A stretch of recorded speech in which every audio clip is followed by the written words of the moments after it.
welcome everybody to the Georgia Production Partnership's 4th virtual meeting. We really appreciate you being here, and we have a lot of great information headed your way with a fantastic panel and some updated reports. First off, we want to make sure that you know this is a pre-recorded meeting, and we have asked people to submit questions ahead of time. So hopefully we'll be able to answer those during our panel discussion. But in the meantime, I want to introduce my co-president, Anissa Bray, who's going to tell you a little bit more about GPP. Hello, everyone. This is Anissa Bray. And like Trish said, we're happy to have you here. GPP is your legislative advocacy group, and we initiated and we protect your tax credit. So we appreciate your membership, and I'm so happy that 2 of my friends are on this panel today. I can't wait to get this started. I want to go ahead and recognize our our past presidents, Lisa Farrell and Clark Kofer, as well as also recognize our current board. So I'm going to take a couple seconds and let you guys look at that. And now back to you, Trish. Thanks, Anissa. I appreciate that. We are quickly going to go through our reports so that we can get to this lovely panel. The first up, we would like to ask Lee Thomas with the State Film Office to give us a quick report on what's going on with the state. Can you see me there? Thank you, Trish. Hope everybody's doing well and staying safe. We do have a quick report. Things are just starting to pick up, we think, after the 4th of July weekend, that we'll start seeing shows really come back in. So we have some shows that are projected, an indie feature called All the Names We Buried. We also have a feature, Dear Evan Hansen. If you've ever seen the musical, it's great. Dwight in Shining Armor Season 2, Dynasty Season 4, and then Heels, which is Lionsgate Season 1. In prep, we have Black Adam, Double Kidnapped, which is an indie feature. TV reality, we have Married to Medicine, Real Housewives of Atlanta Season 13, Sisters Season 2, and The Oval Season 2. In production, we have 1,000 Pound Sisters, Backyard Farmer, Dish Nation, Little Women Atlanta Season 6, Stories from the Bench, Terra Lake Drive, and The Ride That Got Away Season 2. So we do have a lot of reality, a lot of commercials going on right now. And then we have a lot of projects that are on hold that we're waiting to come back. And that's Archer, the TV series, a season, Haunting, Creepshow Season 2, Dead Silent Season 4, The First 48, Genius, Aretha Franklin, Growing Up Hip Hop Atlanta, Injustice with Nancy Grace, Life by the Ton, Love and Hip Hop Atlanta Season 9, Old Lady Gang, Red Notice, Samaritan, Sunday Best Season 10, The Aquarium Season 2, Walking Dead Season 11, 3 Months, Uncensored Season 3, Vacation Friends, and Wife Swap Season 2. So that's it for now. We look forward to having, in the next report, even more projects. So stay safe, everybody. Thank you, Lee. We really appreciate it. And it sounds like we're going to have a lot of great projects coming up. I agree. All right. So next up, we'll have Peter Stathopoulos with our government relations to tell us about what's going on with the state legislature. Hey, thank you, Patricia. So good afternoon, I guess, at this point, everybody. This was a very busy and event-packed legislative session. Just to review, back before the legislative session started this year, the Georgia Department of Audits put out a review of the Georgia Film Tax Credit Program and had some criticisms of the program, including the fact that they thought that there were not sufficient internal controls at the Department of Revenue in terms of number of productions that were audited. So, and there were a couple economic studies performed with regard to the film tax credit, one very helpful one by Georgia Tech, one that was less helpful put out by University of West Georgia. So all this was kind of a precedent to the legislative session, and maybe was a hint that it was going to be an interesting session. the session got going. The industry worked hand in hand with Matt Dollar, who's the chair of the House Working Committee on Entertainment, and or the House Working Group. It's not a committee. And working with Matt and our lobbyist, Louis Massey, we were able to help shape a bill that was drafted to respond to some of the suggestions and criticisms of the film program by the Georgia Department of Audits. And that ended up becoming House Bill 1037. That bill, as drafted by Matt Dollar's group and with our input, had a number of changes to the film tax credit program, the most material of which were it required a phased-in audit of each and every film and television commercial spend production. It didn't apply to digital entertainment, but going forward, over a 2-year period, basically an audit would be required prior to claiming or transferring any film tax credit. That audit could be performed by the Department of Revenue or under the department's supervision by a third-party CPA firm. Amongst other changes in the bill, it reduced the carry forward of the credits from 5 years to 3 years. It changed the timing of when you claim the credit. It used to be you claim the credits in the year you completed your spend or in any year in which you had qualified spend. Now the credit will be claimed entirely in the year in which the Department of Revenue or a third-party CPA audit is completed. Another material change was it tightened up the certification requirements for the uplift. In the past, all you needed was good faith intent to distribute commercially. Now, in order to get the 10% uplift, the bill appears at least to require actual distribution within 5 years of the issuance of the certificate. So those were the most material changes. There were some other minor changes relating to how Georgia vendors are defined. And originally in the Matt Dollar bill, it included an expansion of qualified projects to include presentations and marketing materials such as sizzle reels. That bill made it through the House, and then right after it made it through the House, about a week or two later, the Georgia legislative session was suspended due to COVID-19. And Georgia went into a budget crisis, and we were approximately $4 billion in the negative and had to make up. So the governor directed all departments to cut their budgets by 14%. And so the legislature restarted around, I can't remember the exact date, Lewis will tell me, around June, I want to say it was around June 15th, might have been the 18th. And we didn't think that the film bill would necessarily move, but it did. So that bill was taken up by the Senate. They made some changes to it in Senate Finance, amongst which was strengthening a little bit of the control of the Department of Revenue over the audit process. That bill, and removing the presentation and marketing materials expansion. That bill was then voted on by the Senate and passed and is now sitting on the governor's desk, and I believe he's expected to sign it. The other bill that I should mention is House Bill 1035. House Bill 1035 was what I'll call kind of an omnibus tax credit and tax exemption bill. Responding to the budget deficit, that bill would have cut all credit programs and exemptions from tax by 10% across the board.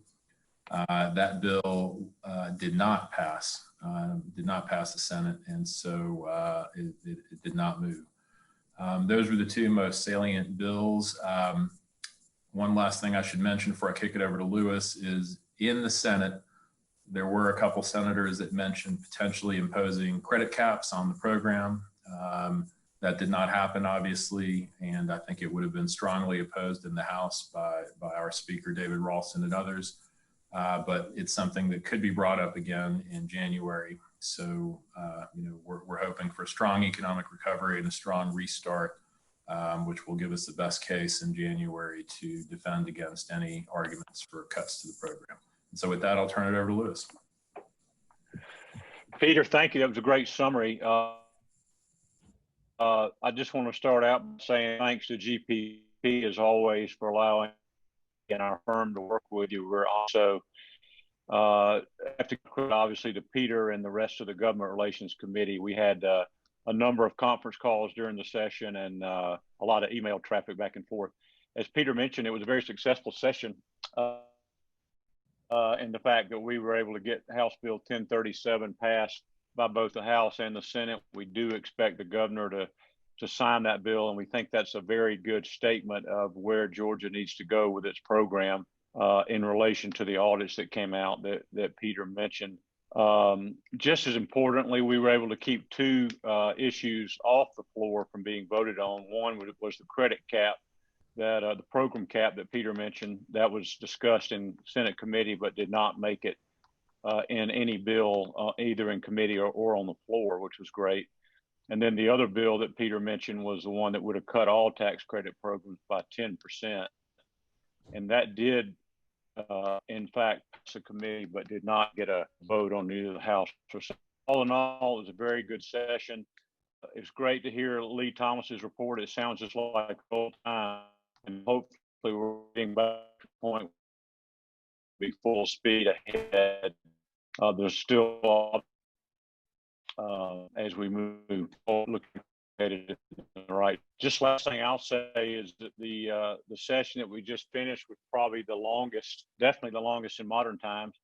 It started in mid-January, and then after a long break in between mid-March and mid-June, it finally ended on June the 26th. The governor has 40 days from that point to either sign or veto bills, and that falls in early August. So there'll be a lot of discussion and continued dialogue related to these bills and others. But again, thank you for letting us work with you. We're honored and appreciate it. Y'all keep up the good work out there. Thanks a lot. So we're going to move on, and we are going to talk to our special speaker, Ginger Tontuitong. Is that how you pronounce it? Tontuitong, but you've got it close enough, Trish. There you go. We really appreciate you being here, Ginger, and giving us a quick report. Yes, so I'm Ginger, and I'm the Executive Director of ASIFA South International Animation Society. And on the animation front, we're still working. We're all pretty much still working. So there are a little bit some impacts for projects that might be with corporate clients, and there is like a little bit of slowdown maybe on the animation for marketing front, but there is a lot of also demands now actually for more explainer videos and e-learning materials, as well as for the content creation. A lot of our different studios, Bento Box, Awesome Inc., Primal Screen, Floyd County Productions are all still working and also hiring. And one of the interesting things is we've also actually been getting some interest from different production places out of state or out of country interested in the Atlanta workforce as well, since now a lot of different places are looking into hiring remotely as well too. Awesome Inc. is also working on a Harvey Birdman spinoff called Bird Girl, so that's also in production as well. And with Interactive, the Georgia Game Development Association just received an Epic Mega Grant. So they're going to be working on creating more training sessions partnered with studios such as Hi-Res, Tripwire Interactive to work with Kennesaw State University, Georgia State University, and different partners as well too. So we're working. We're pretty good on our front on the side of the digital part. Some studios are looking possibly at how this whole thing is working digitally because a lot of the workforces have let people take their work computers home to work at, and they haven't seen too much impact. So this might be something that is also consideration for some studios, that it might be a norm going forward to actually just go digital, full digital as well too. Thank you, Ginger. We really appreciate that report. Also, we're going to jump over to Christy Claybaugh with our treasurer's report. Hey guys, Christy here. I have the report for last month's cash reserve balance and where we are sitting financially. We closed out the end of June with a total of $47,600. However, only readily available is $36,000 because we keep about $11,600 in a CD account. This board has been very busy working on revisions to our organization's annual budget to help us ensure that our operational expenses, as well as the lobbying expenses and political support contributions and all the hard work that Lewis and Peter are doing out there, can continue to be covered. I just want to close out by saying more than ever now, GPP is relying heavily on membership renewals and contributions to our organization. Thanks, Christy. Next, we're going to hear briefly from our membership person, and that is Kim Raybon. Hello, everyone. Hope everybody is staying safe. So GPP has a call to action. To continue our mission with protecting the tax credits, we need your help right now. We're asking that all members who can to renew their memberships.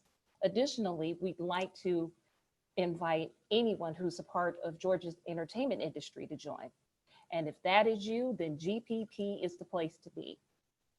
Now through the end of August, everyone receives a 20% discount for student, individual, associate, and corporate level memberships.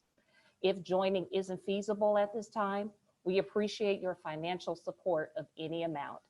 You can do so by going to our website, georgiaproduction.org, and press the join button or go to our support page. If any members has any questions about their memberships currently, please email us at membership@georgiaproduction.org. Everyone continue to stay safe and stay Georgia strong. Thank you, Kim. And thank you, everybody from the board who gave the reports. It's very important. Next, we are going to go directly into our presentation, and I would like to introduce our moderator for today, Miss LaRonda Sutton. She is a go-getter in this industry. She is the current president of the Women in Film and Television Atlanta. Just found out she's also just been elected the vice president of WIFTA, or WIFT, for the US, and also her ownership of the entertainment.gov. So LaRonda, I'm going to pass this over to you and take it away for our lovely panelists. Thank you, Trish. You know, it's a fantastic day here in Georgia. Welcome to the July GPP meeting panel on production underway, phase 1 protocols returning to set. I'd like to thank Trish, Anissa, John, Kimberly, Michael, and Darius for their excellence in producing the panel, and my GPP family for inviting me to moderate. We're going to discuss what's happening in production right now. Real-world application of the phase 1 protocols on returning to set. We have a truly esteemed panel today, and you're going to learn a whole lot. I had a great pre-panel discussion yesterday, and my mind was just, you know, blown about all the things that are going on.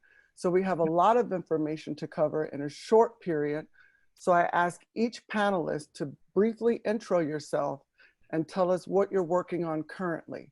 Let's start with, let's go with ladies first. Gabby. Thank you.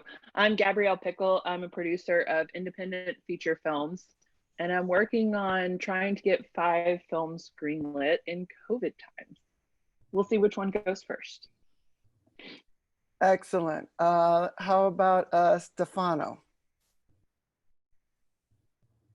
Oh, all right. How you doing? I'm Stefano, set medic. Been a medic in the Georgia film for the last 8 years. I started off as an Army medic, and I recently, I'm actually in school, attending my master's degree in public health with a focus in epidemiology, and recently took a course at Johns Hopkins for COVID-19. So, and contact tracing. So I'm just honored to be a part of this panel, and yeah, interested to have this conversation today. Fantastic. Thank you. Thank you. Mike? Hi, Mike Panuski, an actor, been an actor for a heck of a long time. Worked in a lot of TV and film, most recently the show Hightown on Stars. And I also do a lot of work with SAG-AFTRA. I'm a member of our local board as well as a member of the National President's Task Force on Safety. And what I'm doing right now is not any acting work, but we made a short film last year, and we're continuing to submit to festivals, and gotten in a few and working with that right now. Thanks, Mike. Ham? Hey, The actor. good day, folks. Good day, folks. My name's Ibrahim Hamdullah, also known as a first AD out there in Atlanta, and also directing too. Right now, I'm actually, I think we're having a bit of feedback somewhere. Actually, right now, I'm actually in the process of shooting a couple of short features for BT right now. And then also we are actually in the process of trying to bring one film to Atlanta to be shot, some of it called Black Wall Street. Other than that, I just directed another film that actually won in ABFF of 2019 of last year, which will be airing on BET in July. So stay tuned for that. Thank you so much, Ham. And Scott. Hey, I'm Scott Thigpen, the Chief Operating Officer of Crazy Legs Productions. We've spent a lot of time the last 3 months putting guidelines in place and prevention and mitigation plans to get our productions back up and running. We currently are shooting 1,000-Pound Sisters, Life by the Ton, Stories from the Bench, as well as several others. And we'll soon be back in production in a couple of weeks on our scripted series, Dead Silent. And hopefully we'll do our next feature shortly after that. Fantastic. Thank you, Scott. Sure. So you guys, let's get into our great discussion today. So Mike, you mentioned being involved in the, in the production safety guidelines for SAG-AFTRA. Can you talk a little bit about the Safe Way Forward or the white paper and any of the other health and safety protocols for film production in Georgia? We just kind of want to give our viewers just an opportunity to kind of learn about what's been done thus far. Sure. Well, over the last several weeks, all of the major entertainment unions within themselves have been working on protocols and a set of standards that they are campaigning for to protect their members. That resulted in a few different writings. There was the governor's white paper that went to the governors of California and New York. And from that, then came the document, the Safe Way Forward, which was a cooperative document with SAG-AFTRA, the Directors Guild, the Teamsters, IATSE, and recently I was a part of a large meeting where we presented that to the AMPTP to again begin the process to create a set of cooperative protocols involving the producers and the networks and the studios to help get everybody back to work. And that process still continues. I know that the Producers Guild is getting involved in that. And then once we can get down to a point where taking all of these protocols, we set up what they're hoping to be something like a green light system, where you set up a checklist for productions where it makes it, I don't want to say cookie cutter, but it sort of formalizes a standard that everybody knows that you have to go down this checklist before you can get a green light to start. Then, it'll probably start to happen on a larger scale. Right now, I know SAG-AFTRA, for example, our local office, as well as the office in Hollywood, is discussing in pre-production meetings, one production at a time, how to set up safety protocols and how to make sure everybody is safe on the set. And it's been an extraordinary process, the amount of inter-union and inter-organizational cooperation. And I suppose that's driven by the fact we've never had a single issue like this that would truly bring us together. But everybody's been working very hard and very diligently.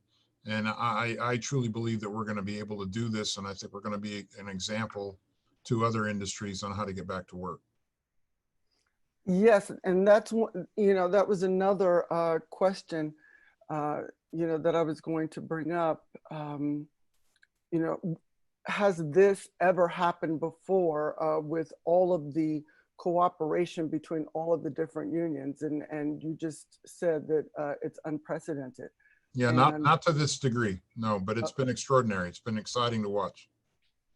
Fantastic, fantastic. So Scott, yesterday you mentioned currently having various size productions going at once during our pre-call. Are there different protocols for smaller productions versus large scale productions based on budget, size of crew, and number of days? And Gabby, you can kind of chime in on that as well too.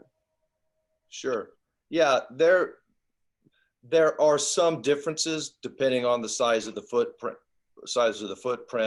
as well as depending on what the kind of programming is. Reality docuseries is certainly one thing, and scripted with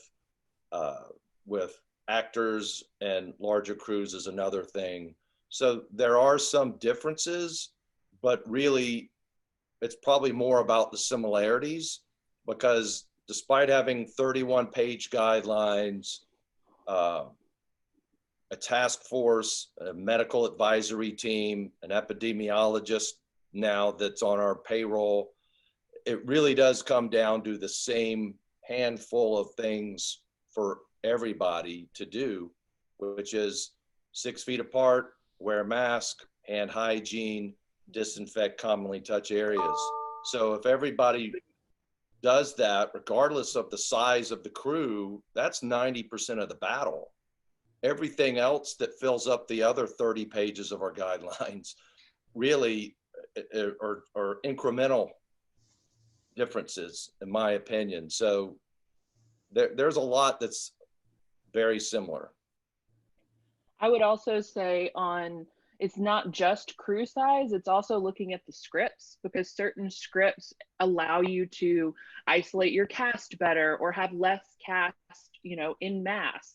And so it really comes down to like a project by project assessment on which ones are going to be safer to go sooner, that allow for the, camera tricks for 6 feet distancing, that allow for your departments to be smaller and more insular. It's all new. We're all figuring it out. Yeah. But it really, in the projects that I'm looking at, we're really looking at which ones can be safe for COVID, and then using that, as our process to pick which one goes first. And the ones that are more kind of insular locations, less contact to the public, that kind of thing takes precedence. And then, like Scott said, it's the 5 things that the CDC's told us to do the whole time. And that seems to be working as long as you follow that. And there are kind of no breaks in that chain. This is very true. Just to add on to what Gabrielle is saying, we had scripts that were obviously written before the whole COVID. And once obviously COVID came into play, there was a whole changeover of scripts, so far as, active proximity, storylines that involve a lot of, interaction or physical interaction. So obviously the writers had to go back. The network was like, hey, listen, guys, we got to, obviously to not have issues on set, we got to rewrite the story. And I think that's what's just happening a lot. We're not actually writing to say, oh, we're in a COVID environment, but it's more so, keeping the actors safe. So the storyline has to be written in that sense, not with COVID as a theme, but with COVID as safety. Mm-hmm. And the one variable that we all have to deal with is the fact that once somebody's not on the set, where are they going? And that makes it difficult because you can't control people's lives 24 hours a day. And you can advise them on what to do when they leave the set. But, that's why it's so important that we test and that we do all the things that everybody's been talking about on the day to make it as safe as possible. Yep. Yeah, and I've been part of a lot of some of the planning too for returning back to work. I am a set medic, however, they do advise me at some level. I've been recruited to be a part of that task force, and what you see is just all the different scenarios that you're going to run into. Like, for example, there's a Universal show that's coming up that's I believe it's like 2/3 location. Or you have big background days. What do you do? Like, obviously, most productions are not going to start off with films that have a tremendous amount of background.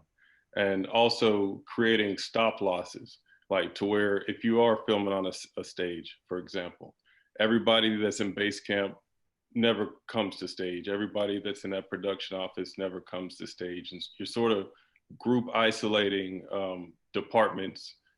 So it just becomes a little tricky, and just to Mike's point as well, you can't really control where somebody goes. You still have protests. You still have people that don't even, like, for many of us, we do know people that still don't even believe that COVID's a real virus. So how do you get you know what I mean? So how do you get that person to then buy in to the protocol? Obviously, there's going to be protocols mandated. This is your job, so you have to follow it. But you really need people to buy into it in order to keep the whole production safe.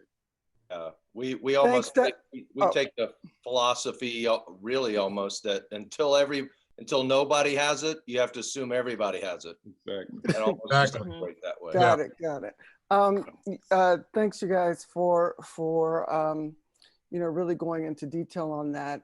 We know that the zone system is the basis for, the safe way moving forward.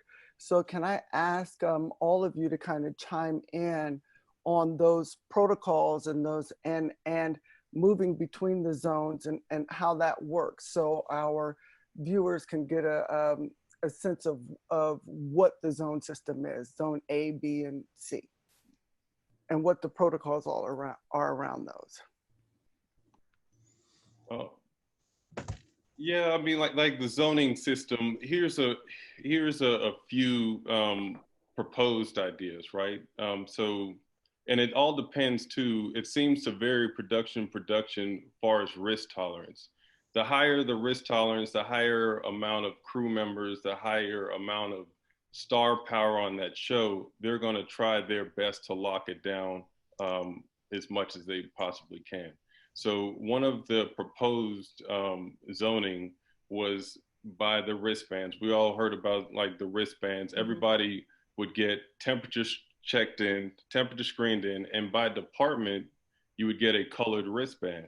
So if you had, like, prime example, if camera department had black wristbands, grips had green, electrics had blue, okay? Like, the colors would have to stay together. Only the camera department with the black wristband should be together. The grip with the green, the electrics with the blue. They're all separate. They all stay together because 9 times out of 10, majority of the time, those departments have to work together regardless of the 6-foot kind of space. So you're kind of group isolating instead of the person to person. And as well as base camp would get a special wristband to where base camp should never come to set. And you have obviously the production office, obviously locations departments. So you have different departments that's kind of group isolating. Like, so group isolation has been like a big kind of term that they've been passed around because they realize that certain groups, you can't keep them 6 foot apart, but we do know for sure that a camera guy will never be on a grip truck. And we know that a grip would never be on a camera truck, in theory, or they shouldn't be. So I mean, that's one thing that I've been kind of hearing that's been talked about as well in our production meetings. The safe way forward outlines the zone system, which divides the set into 3 zones, zone A, B, and C. A being the most precious part, with the actors on the set, to have no more than 10 people, the fewest amount of, you'd have a very, very small amount of people that would be allowed in that space, because obviously once the cameras are rolling, there's no PPE for the actors, so they're most vulnerable. And then there's Zone B, which is the larger footprint of the operation, the trucks, the offices, and everything else. And then Zone C would be the outside world, all the places that we can't control. And then there are guidelines as to who can cross between zones, when they can cross between zones, how you move actors in for either to shoot or for rehearsal. I mean, it is very regimented. It is very controlled. And, you know, there's going to be a lot of new learning that we're all going to have to do. But right now, with the cooperative effort of all of these people, as well as all the medical consultants that have worked with all of us, this seems to make the most sense. And also in the safe way forward, they did model out, one of the things that was reassuring to me is the modeling in there was actually done based on our work environment. 100 crew shoot over 30 days under our working conditions and hours, et cetera. So it wasn't as if they applied another world model to our world, because we all know our world ain't like anybody else's world. But fortunately, what they did in setting this up was modeling it basing on our work environment and our work days. Excellent. Okay, so can we talk testing? So Ham and Scott, we know that you guys are in the middle of productions right now. What types of testing are you doing, and how long does it take? And are there new innovations that are popping up daily around testing? And do you have to have a test before you even show up? So what, you know, a lot of questions about that. Right. Well, for my production, being that we have individuals coming from, you know, other cities, more so the key channel, like the number ones, what we said is 7-day testing prior to actually getting on the airplane, and actually having that negative results before actually getting on the plane. We actually had a situation where one of our talents actually, I would want to say probably right up until the second hour before he was supposed to get on the plane, he got his results. But prior to that, obviously, there was this anxiety and panic attack. So what we had to do was have another actor on standby, you know, with their results, waiting, literally, you know, ready to make it happen for us. And that would have been a local individual. And then for crew members, the same thing. You know, it's mandatory. You know, get your testing before 7 days. 7 days prior to actually coming onto the set, and obviously negative results. So depending on the state that you're in or state that you're working, there's some states that do throat swabs, and then obviously Georgia is nose swab, which I've experienced, and many others. So yeah, between throat swabs and nose swabs, and it takes, generally they tell you 48 hours, 24 to 48 hours. For everyone that I'm working with, everyone's gotten their results in 24 hours, which was good. But then also there's the issue of finding test sites that are available to make that happen for you. Some test sites, they want you to pay. Some test sites, they say the time's available, you're signing up, and by the time you're ready to click submit, the time is gone. So now you got to find another site for testing. So it's been that, you know, kind of scenario, and obviously first time. But now, as of recent, they have rapid testing kits that somebody sent to me, and I was doing my research on. And now I think productions can obviously, you know, rent these, or actually purchase these. I'm sorry, these rapid 15-minute test kits for results.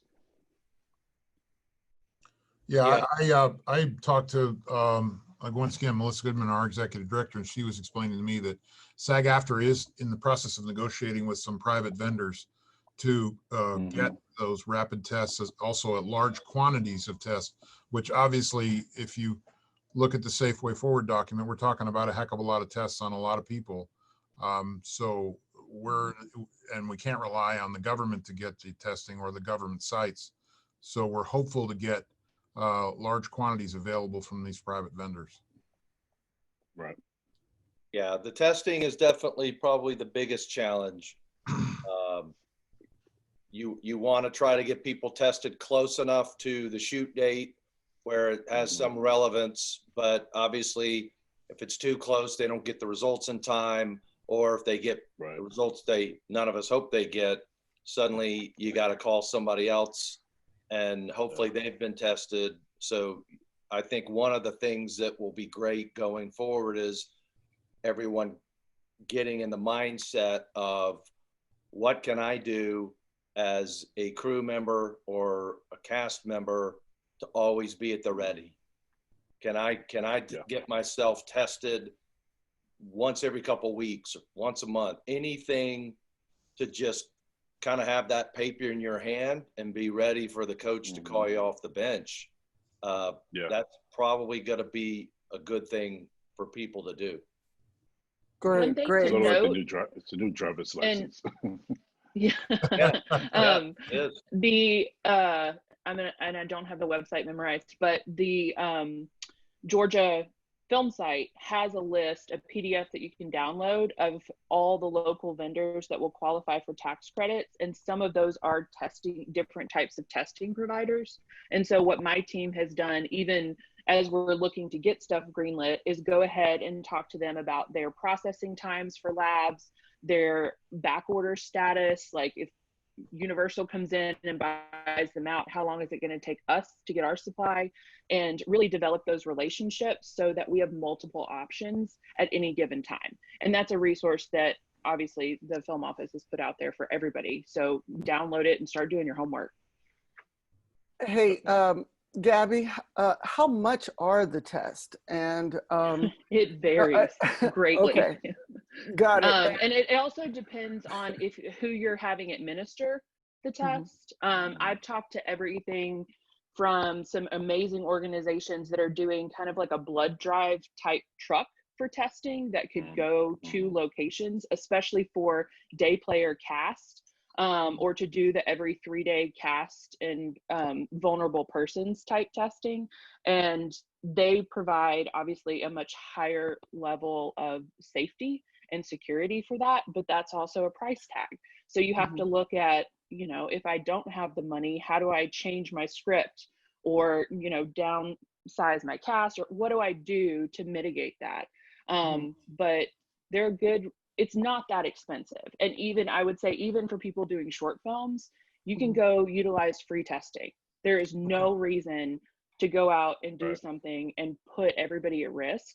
Because my fear is, we're filmmakers and you're like, oh, I know so-and-so has a camera that I can get for this weekend. Let's go shoot this. And then those people come to my set and suddenly all my actors are at risk. And that terrifies me. And so I really want to normalize, I don't care if it's a one-man show, everybody should go get tested beforehand. Everybody can wear a mask. They're $2.99. Like those things are super easy. Hand sanitizer. Everyone can do that. So, as producers, what is the percentage of uptick in your budgets that you all are allotting for all of the new health and safety measures?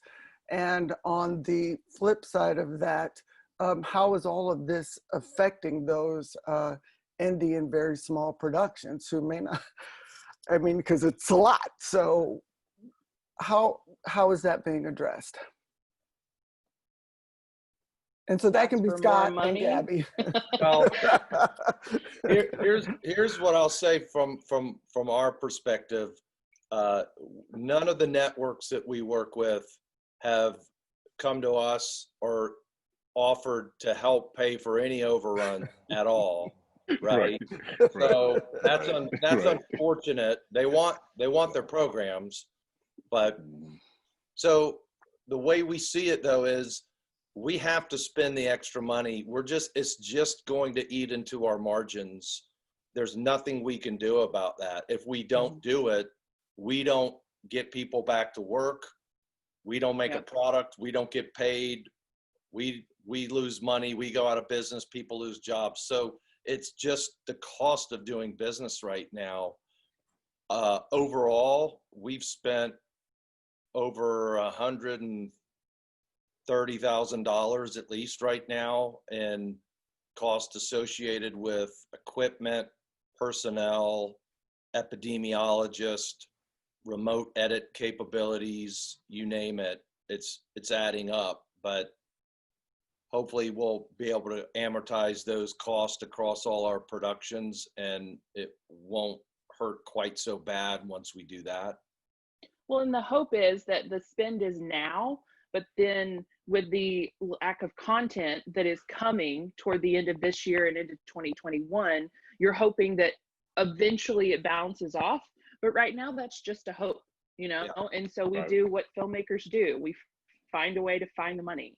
And that doesn't mean, you know, like, it means we're talking about special effects. Do we need to cut this shot? You know, does this mean that we can't have this, I don't know, a bunch of Humvees come in, we get one? Or, you know, like you're looking at every single department and creatively figuring out how I pull like 1% out of each one in order to get the money to keep us safe.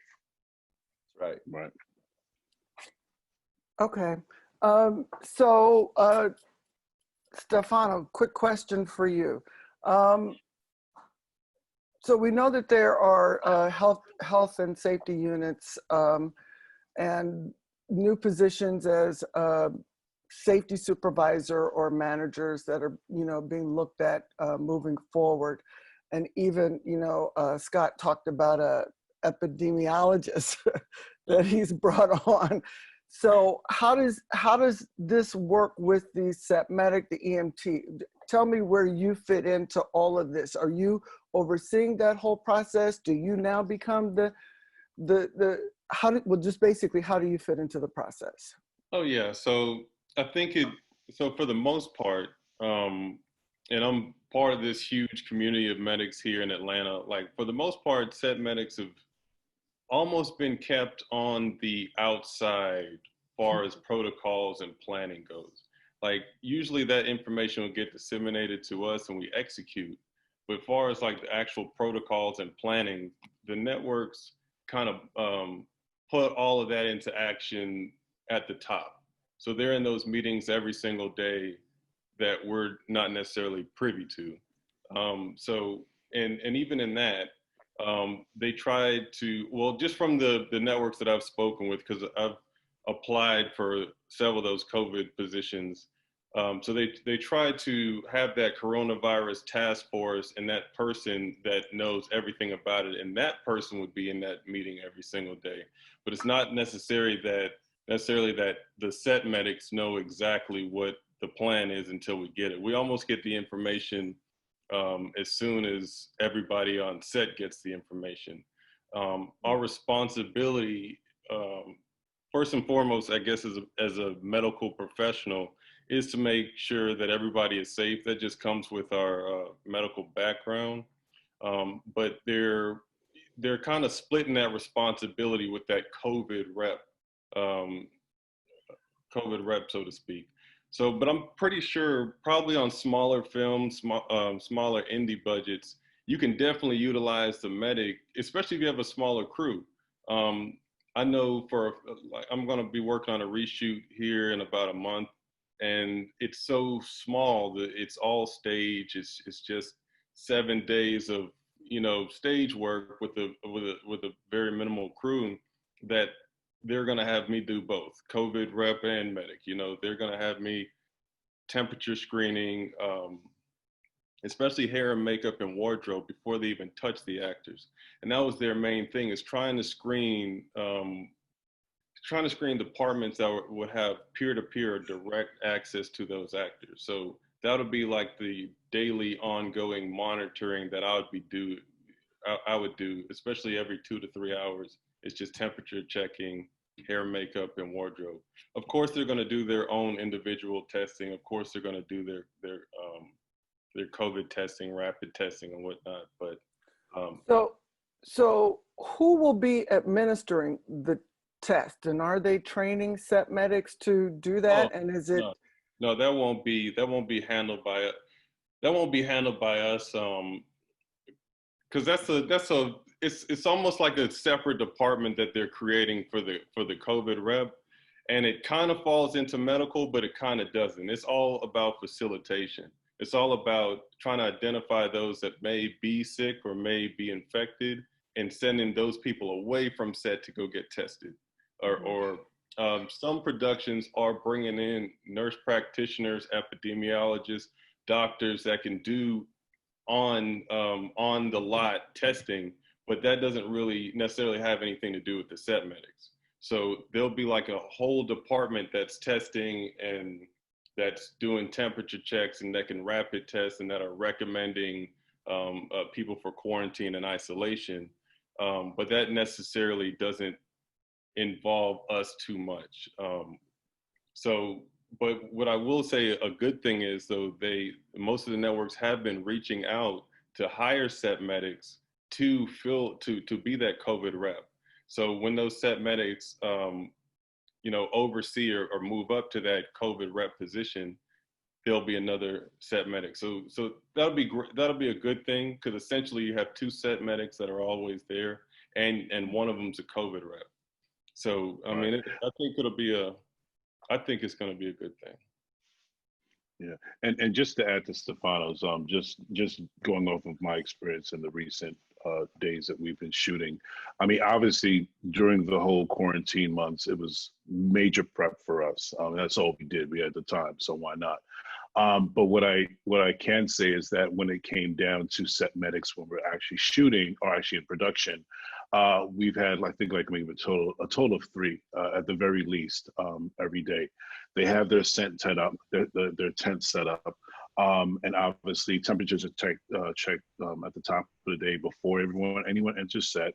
Then after lunch, and then throughout the day, within that set medic, we have a sanitary department, where these individuals literally go, like literally as soon as we cut and we're moving from before we start a certain scene in a setup, and once we're done, they're spraying down the doorknobs, the handrails, the light switches, anything that people subconsciously touch with their hands and come in contact with.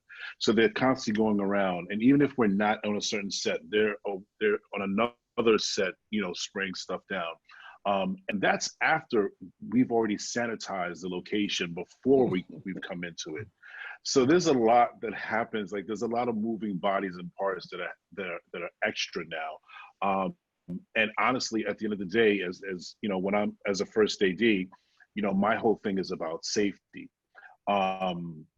So now we have to be cautious of something else. So it's just another thing that, as a first AD, that I have to look at and adhere to. But yes, does it get a lot? Yes, and I'm so thankful for the set medics and for obviously having more than one.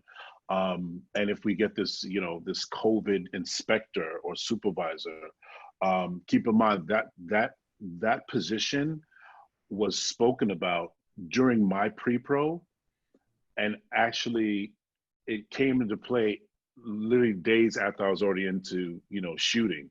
So we weren't able to get a COVID, inspector or supervisor. So we relied heavily on the many bodies of set medics on set for us, and they had the responsibility, or have the responsibility, of sanitizing the area and taking temperatures. And then it's up to me as a first AD to say, hey guys, 10 people on set. Okay, this department in, this department out, this department in, this department out. Everyone clear. This is the floor for the director and talent. So there's a lot of things extra as a first AD that I have to do. But once again, I am thankful for individuals like Stefano and his associates. So where now? Where are you looking for the health and safety supervisor or the health and safety manager or the COVID super, whatever the official name will end up being? Who are those persons, and where are we finding them? Where do you all go to look for them in preparation for shooting? Who are you calling? Just from what I've heard, they're hiring that from the network. So I did 4 interviews last week for that position, from HBO to Netflix to you know, to wherever. Every network has basically been calling and just recruiting for that COVID rep. And they're trying to recruit it and add that person in so it can factor into the budget. Because once if you added it, they're already rolling, and then you call a UPM or producer like, hey, you know, hire this person. Like, they may not have that they may not necessarily already plan for that person to be in the budget. So just from my personal experience, that I've been seeing that they've been recruiting from the top and actually allocating funds for a COVID rep, and not just from my personal experience. I understand that multiple productions are different. Some productions only want to, like, hey, you know what, instead of doing the COVID rep, just like Ham said, have 3 or 4 set medics, which I like. We finally get a department. We're always by ourselves, you know. So that's the only, like, if I could point out a good thing about it, that's the one thing I do like, you know, like just actually having a real department. But just my personal experience, I've been seeing them being hired from the top. Yeah, there's and a Gabby, massive effort. oh, okay, go ahead. Sorry, Mike, sorry. there's a massive recruiting effort going on right now to fill these the health safety supervisor positions and the health safety manager. And the studios networks, like Stefan was saying, are actively trying to hire those folks to get them in the mix as soon as possible. But I do know at SAG-AFTRA, on the lower budget productions, they are using the set medics to fulfill that position at the lower budget level with a smaller crew, a smaller footprint, and a smaller production schedule. Okay. Yeah, So on the indie level, it's harder to find because it's personal relationships, you know. But there are nurses that I know in town that we've been talking to. Their comfort level in understanding tracking and infectious disease and public health and safety. But the balance of that is, am I pulling them away from actual hospitals, which we don't want to do? Or is this somebody that was already like just taking a few shifts here and there to kind of keep their license engaged, but they're moving away from like the hospital life, which is kind of where we've settled. So it's usually somebody that's in there, they've done it 20 years, they don't want to work those hours, but they're like, yeah, for a month, I'll come out and do an indie film. excellent. So Scott and Gabby, on this one, as far as risk mitigation around COVID, where is production insurance fitting into all of this? I thought I'd give you guys that one. I'll let Gabby take that one first. Difficult. It's difficult. I mean, you can get production insurance. It does not cover COVID. And so it is on the production, everything that we're coming back to, and this is what Scott said previously, it's on the production. Everything is on the production. And so what I'm seeing a lot of people do is have a completely separate contingency just for COVID, for shutting down entire, you know, of those pods, and having to send them home, pay them, and then replace them with someone else. Like, you just have to have the money to be able to do that. There, for bigger productions or for bigger named individuals, there are different policies you can purchase. They're very expensive. And if you, for my world, unless you're in that like 5 million and above range, it doesn't often make sense. It's better to just like put $500,000 aside just in case everything kind of pauses. So it's literally, you just, yeah, because that's kind of what the premium is going to cost you anyway on some of those policies. Yeah, I mean, the insurance companies don't normally cover things like oftentimes a pandemic anyway, and they certainly aren't going to cover COVID.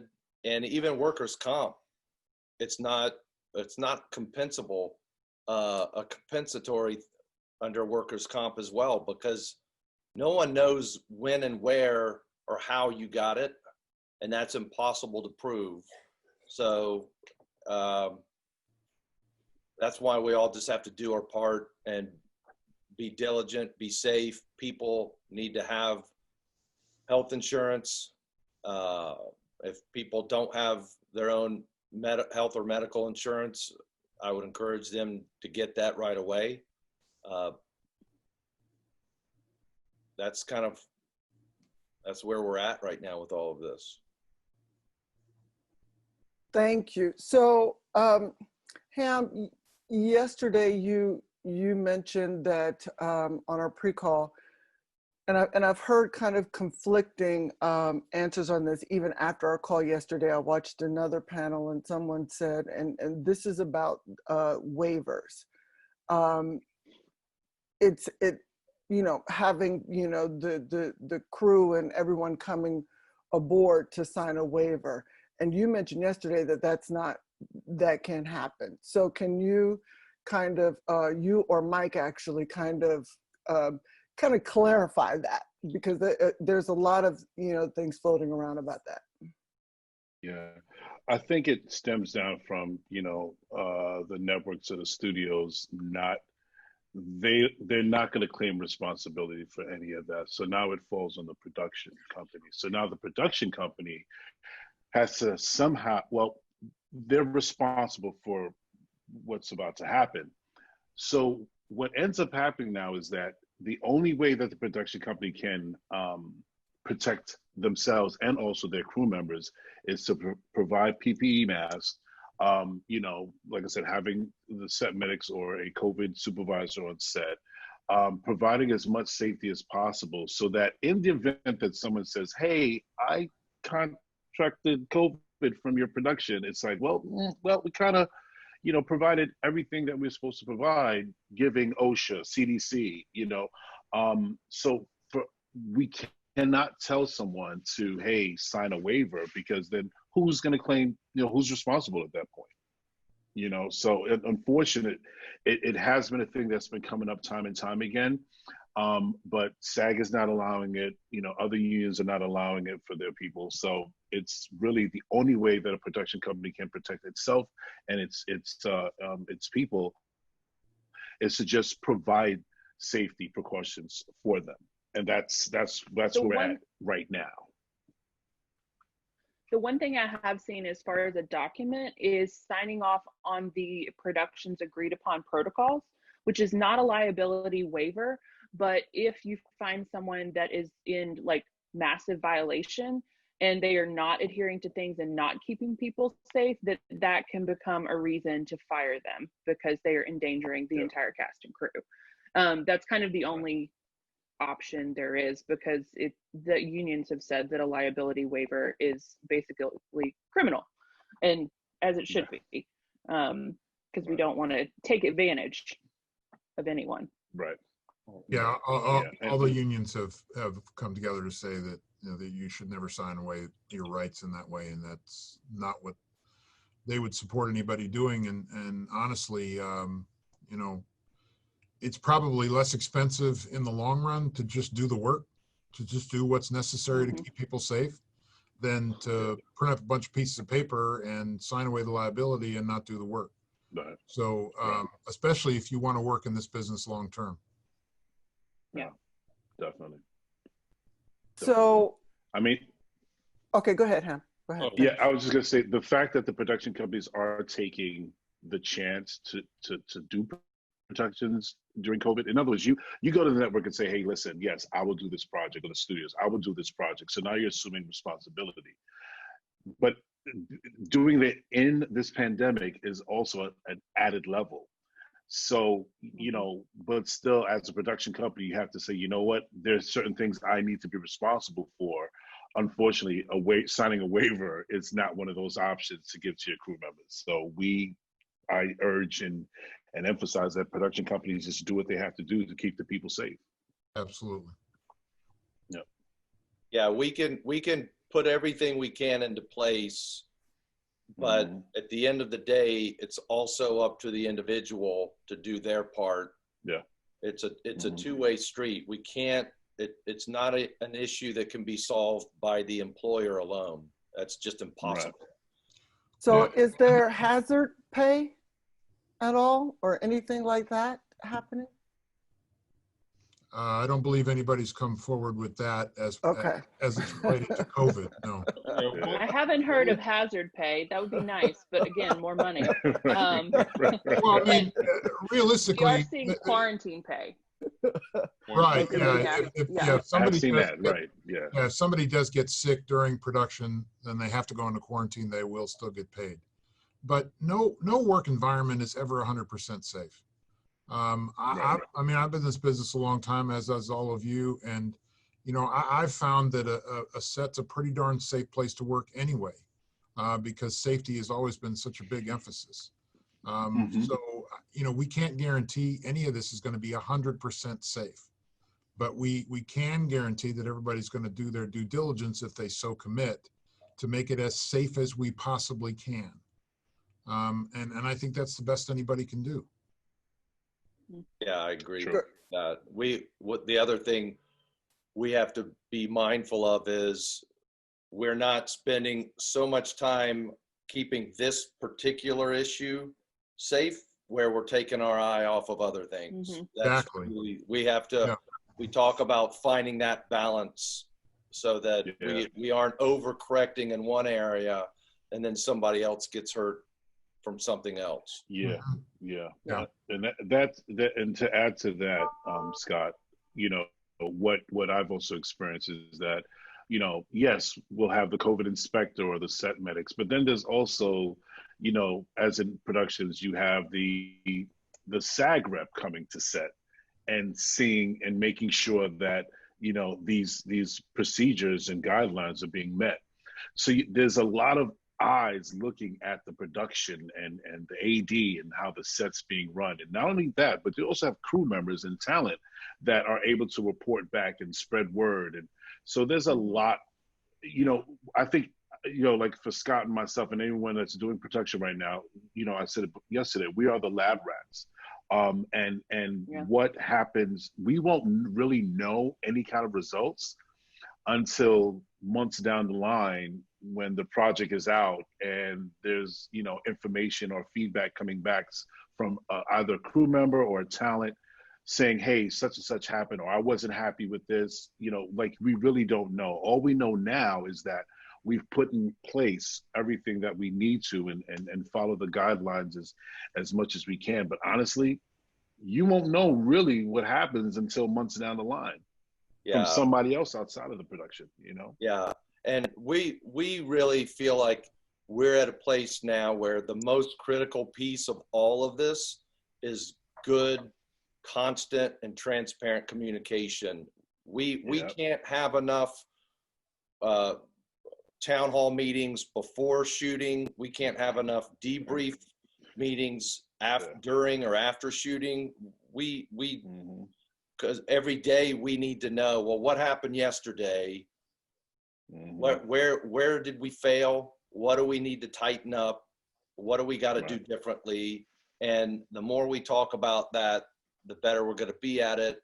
And the more we allow the cast and crew to have that forum, then they're hearing what we're doing. They're able to bring up concerns or even suggestions. We haven't thought of everything. We think we have, but we know we haven't. So I really just feel like that communication and that transparency is at this moment kind of what is going to make it work versus not work. Right. And just to piggyback off of what Scott's saying, and to add to that is just education as well. I mean, there's so many free training, 15, 10-minute videos. For example, I wrote a few down here. Open WHO, which is openworldhealthorganization.org or .com. You go there, they have a slew of COVID-19 courses that you can take. It's probably 5 to 10 minutes, some of them. Just proper way how to don masks, proper way how to dispose of gloves, the proper way, eye protection, the whole nine, PPE. And also they have HWO, which is World Health Organization Academy. And these are all phone apps as well. You can go online or you can download the phone apps from the App Store.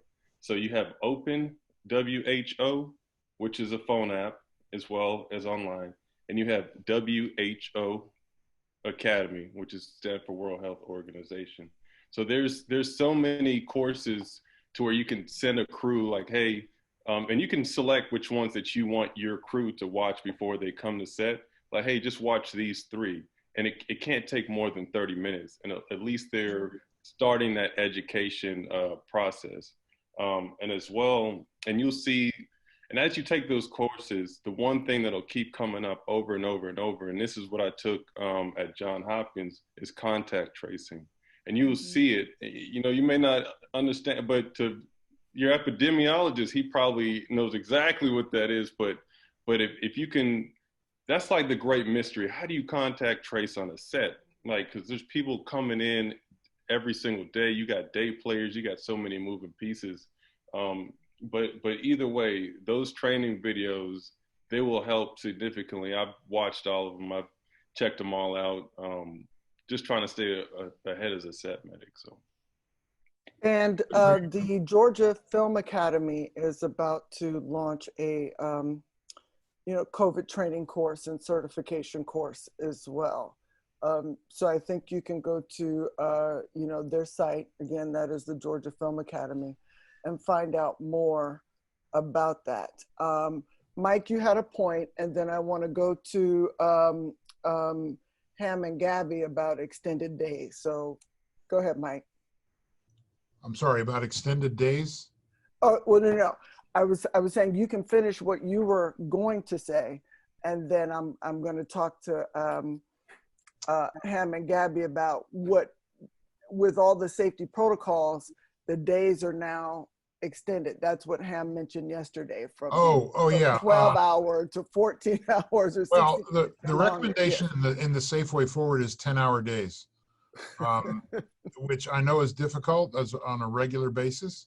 It's not what most productions are used to, but the thinking is to sort of slow down the process to allow more control and more monitoring, and then also give the cast and crew more opportunity to rest and stay healthy.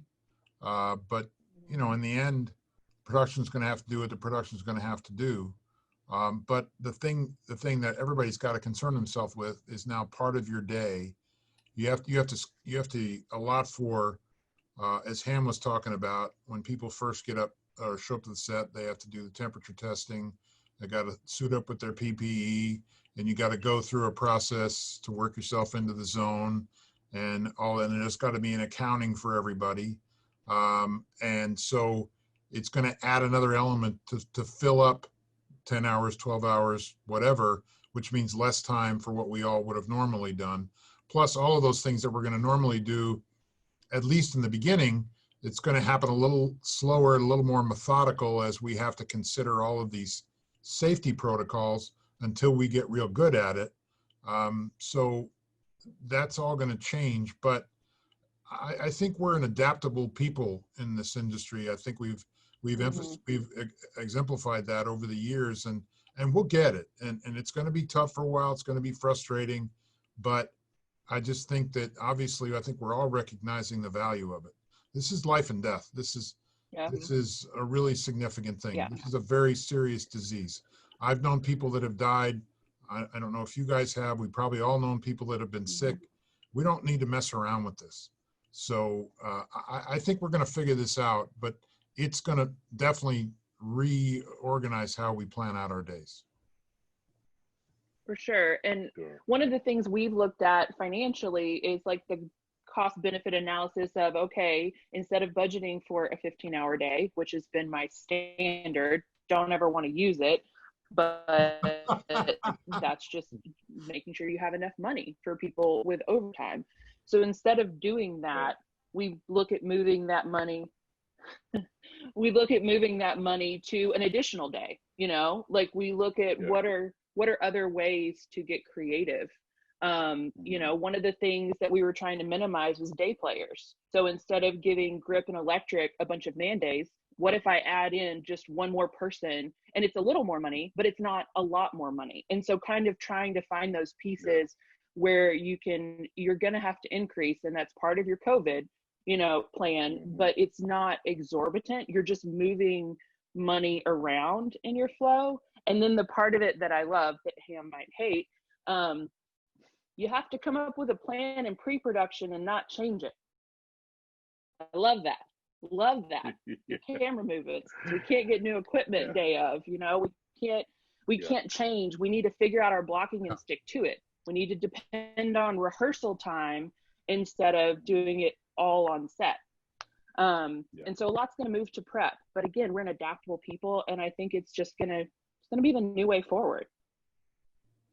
Yeah, definitely to add to Gabby on that one. For this, like I said, for this production I'm on right now, we've had 3 months of pre-pro during this quarantine. Obviously, that's unheard of, but we took advantage of it. But obviously, once you get on set, things change, and that was before COVID, as we know. But I do have to say that I guess the challenge for me was the scouting. We did a lot of virtual, and it wasn't just a challenge for me. It was a challenge even for actors and directors. Everything is virtual. I did have my DP, my gaffer, my key grip on at the locations, and my locations manager. But my director, I had to, we had to Zoom. We had to do FaceTime. Even for their rehearsals with the actors, they did a Zoom rehearsal and table read with their actors. This is the new thing. This is the new. And for me, it's so interesting because I spoke about muscle memory, and that's for everyone from actors to crew members. I just had a situation where the director said, "Hey, Ham, can I, let's have, this background. I want this background, this background, this background." Now, it's not something that was in the breakdown or in the script prior to, but, it's easy to get background, no problem. But literally for a split second, I was like, yes, no problem. Right as soon as I said that, I said, wait, hold on. They're not tested. We've casted everyone from background to principals already. Like, there's no additions. So you compromise. So now it's like, okay, well, maybe we'll just use a crew member, and, because we know they're tested.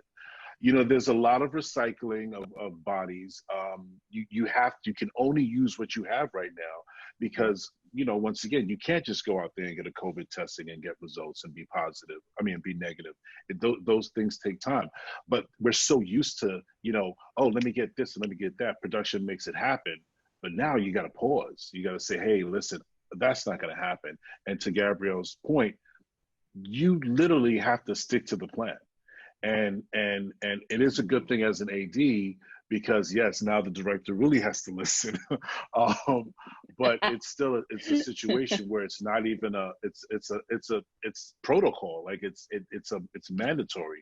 If we don't have the amount of money to go over, so now you got to stick to this plan. I have to draw floor plans, which I've done before, but to draw floor plans where these are the zones and these are where Video Village is going to be, and how many people can be here and who's not going to be here, when they're going to be here. It's a lot of pre-pro, and thank God for these 3 months. But I know for the next project, I won't have 3 months. But the good thing is that I've had this training for 3 months to do that and say, guys, these are the things that need to be put in place. And so far as longer, the topic of longer days, that's something that, it's gonna happen, even if you have to stagger crew members, stagger talent, which we always do anyway. It's something that has to happen in the planning, and that's what production is all about, or pre-pro is all about. You're always constantly planning, you're always in prep mode. It's just that it's a lot more now and a lot more strategic and a lot more logic involved because of COVID, and not everyone is educated as much on it. So you got to bring other people in. You got to call the set medics. If you have a set medic, you rely on maybe a doctor, associate that you know of, and say, hey, can I do this? What happens with this? There's a lot of things that are in play right now that we're all new to. And it's going to take some time, like Mike said, but we're going to get through it. We are adaptable people, just like Mike said, we can make it happen. But it's a tough process. So what happens if you get a positive test back, and what are the next steps? What, immediately, what happens on COVID testing? Yes. So typically, I'm just going to go straight off of CDC protocol. So if someone does test positive for COVID, you try to date back 2 days before that person actually started feeling symptoms, right? Of course, they're isolated, have to quarantine, stay off of set. So that person then has 10 days from the day that they've been confirmed that they've had COVID to where they can return back to work. CDC guidelines. Productions are putting out their own protocol, but these are just the CDC contact tracing guidelines.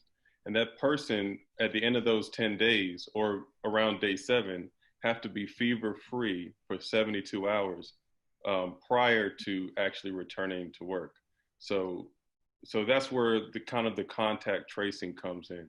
When you have somebody that actually does test positive for COVID, a representative, some person should be contacting that person every single day during that isolation period.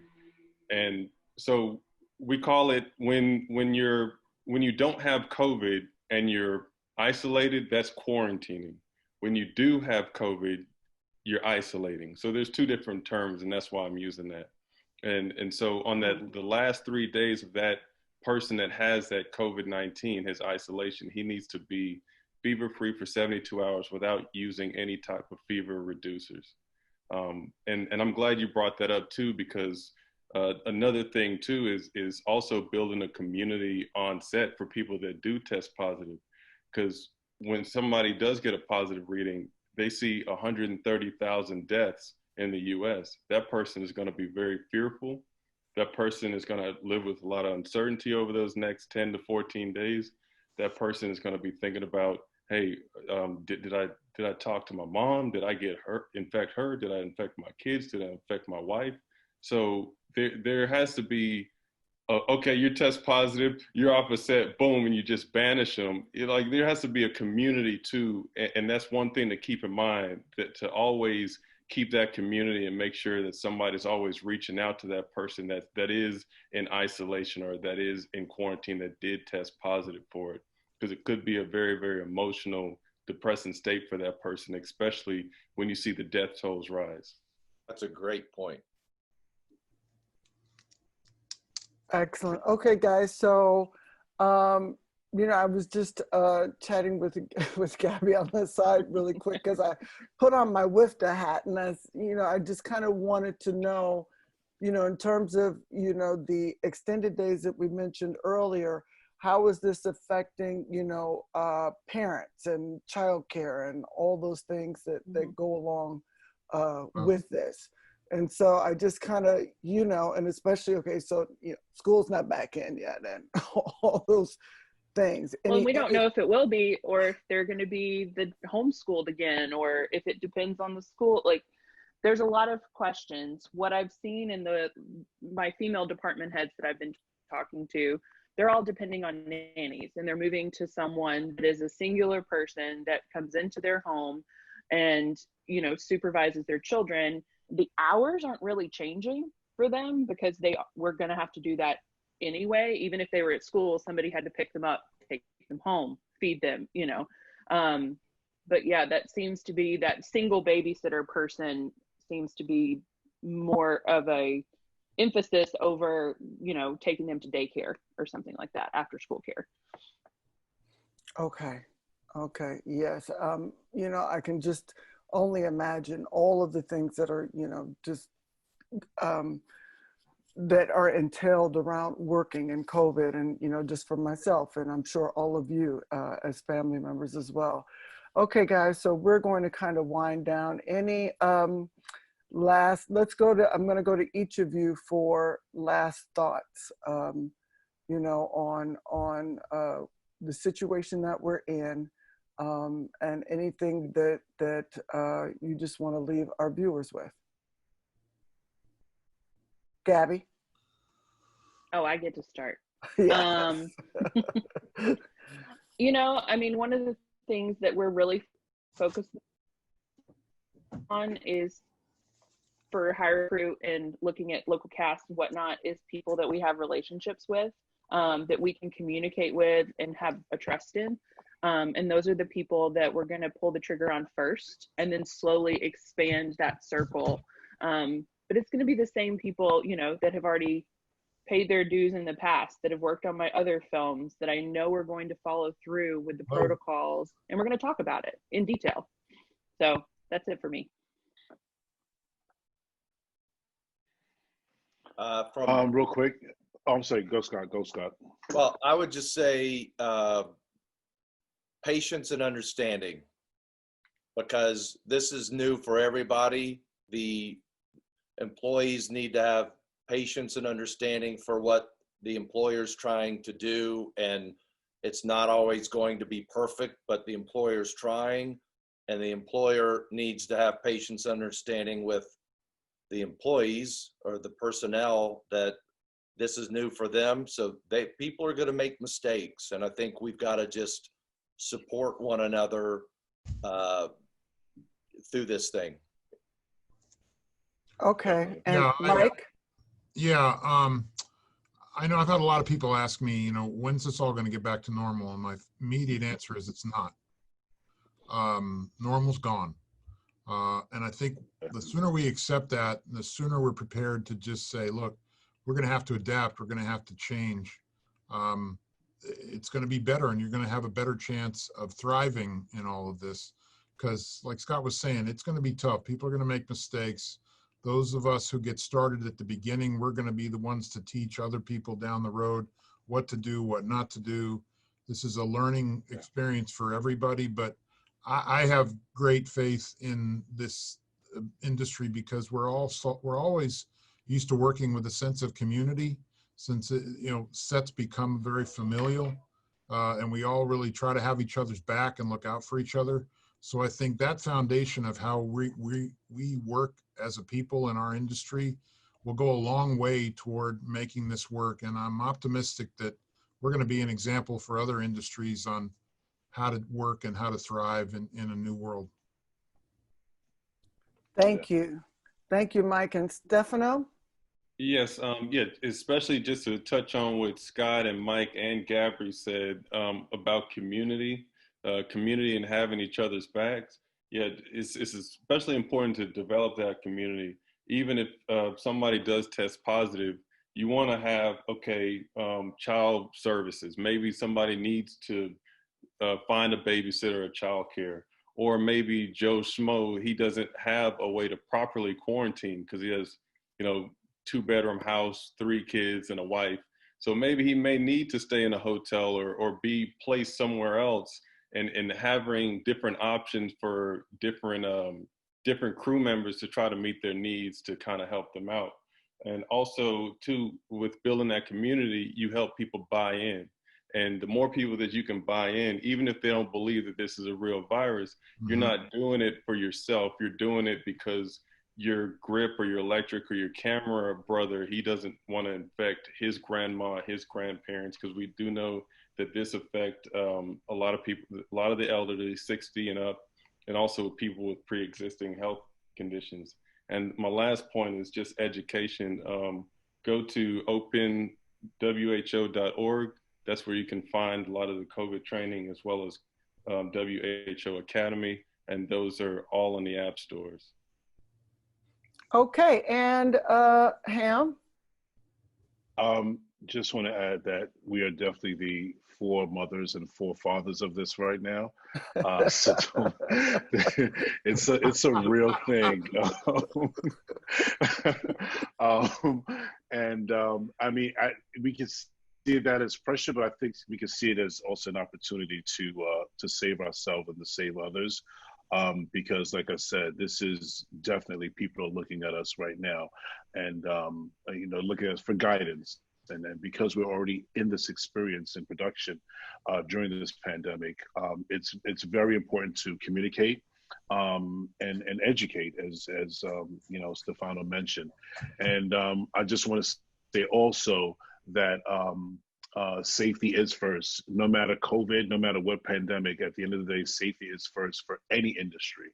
And obviously now that we have COVID, it's just, been, magnified.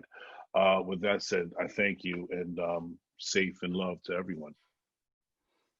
Thank you, thank you. And I would just like to say to Stefano, Scott, Ham, Mike, and Gabby, we are grateful for your time and all of the information and wisdom that you shared today.